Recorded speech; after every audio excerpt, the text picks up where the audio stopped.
Yo mga kachan, for today's video ay magluluto tayo ng soup number 1, estilo di kachan. At yun ang ating sangkap na gagamitin. Laman ng karning baboy at saka ito yung mga iba pa natin mga sangkap mga kachan. Yan na nga yung ating mga gagamitin. At ito rin ang uri ng noodles na ating gagamitin, sutanghon mga kachan.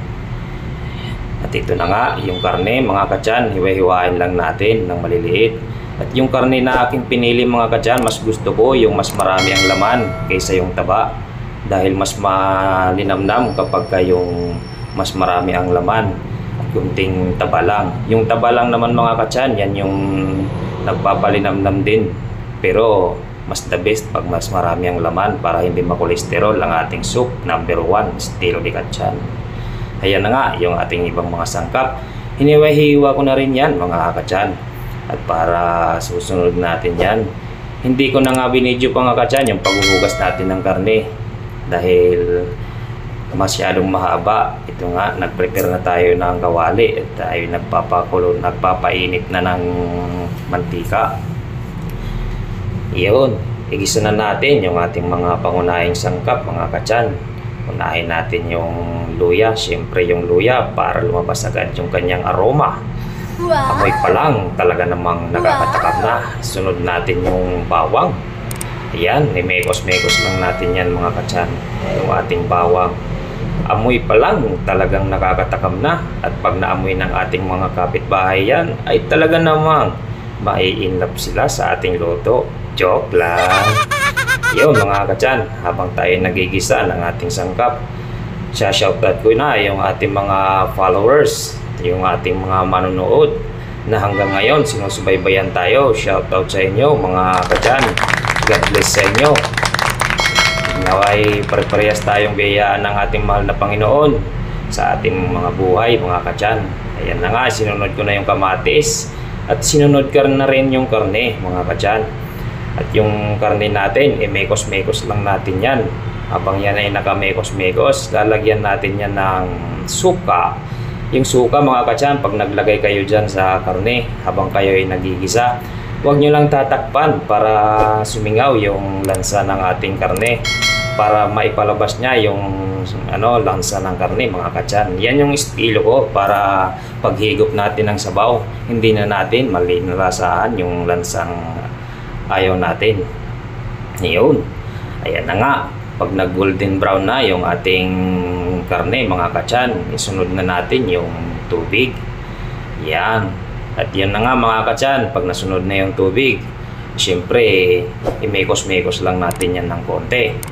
Yan. Pag namekos-mekos na natin yan mga kachan, tatakpan lang natin yan at pakukulan lang natin mga kachan. Ayan na nga. At yung ating naman itlog na ating isinama na sa kanin sa pagluto para di na tayo gumastos pa ng mga tubig ng pakulo. At yan na nga yung ating repolyo mga kachan. Hiniwa-hiwa ko na yan at hinugasan ko na rin. At ito rin yung onion leaves natin, yung dahon ng sibuyas, hiniwa-hiwa ko na rin mga kachan. At yun, i-check natin yung ating pinakuluan mga kachan.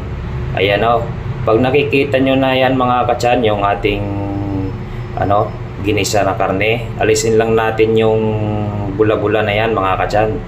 Dahil yan yung nagpapalansa ng ating luto. At yan na nga mga kachan. At pagkatapos niyan maalis mga kachan, isunod na natin yung magic sarap, yung nagpapalinamnam sa ating lulutuin. Wow! At yan na nga mga kachan, kunti lang ang nilagay ko, inubos ko lang yung tira ko sa mga nakaraan na pagluluto. Dahil hindi ko dinadamihan yung paglalagay ng ating magic sarap. Isunod na rin natin dyan yung ating pamintang pulbos mga kachan. Iyan, kitang-kita nyo na yung ating dinuluto, estilo di kachan, soup number 1. Isunod na natin yung asin. Ayan mga kachan, imekos-mekos lang natin yan ng konti.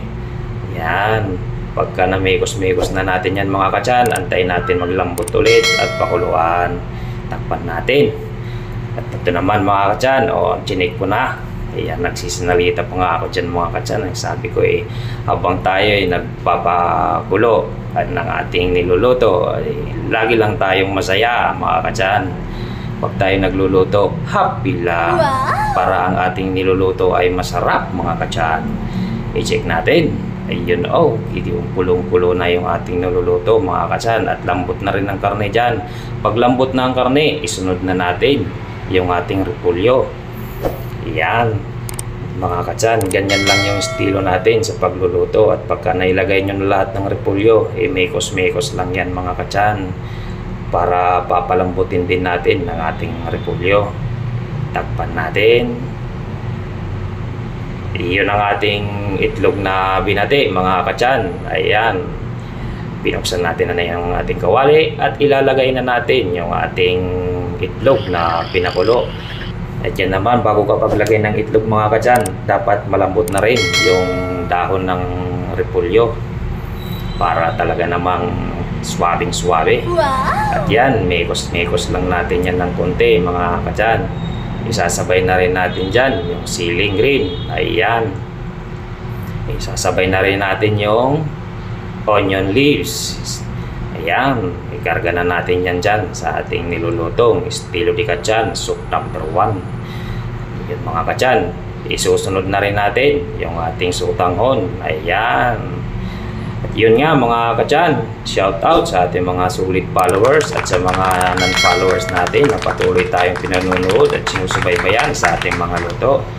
At kung hindi pa kayo nakasubscribe sa ating YouTube channel, pag-click na lang yung watch now mga katyan dyan sa aking page at mapupunta kayo sa aking YouTube.